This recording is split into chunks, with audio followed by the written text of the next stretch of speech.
ناس او اغلبها متابعه الموضوع ومتابعه القصه من اولها، ولكن بس في شويه الغاز كده عايزين نحطه دوائر عليها.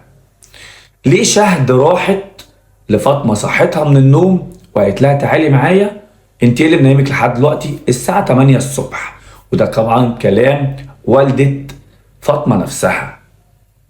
وليه برضو شهد بتقول ان هي خبطت ايديها في الحيطه لما شافت فاطمه وهي واقعه في الارض مقتوله ومتعوره هنا مش متعوره هنا؟ اللي بيخبط كده بيخبط كده عشان خاطر يتعور كده، هي متعوره هنا. غير كمان الخرابيش اللي موجوده على وش محمود من فوق. غير كمان دعاء اللي اصلا اعترفت ان هي اللي عملت كده كانت في الوقت ده مشغوله وبتغسل غسيل بتاع اطفالها.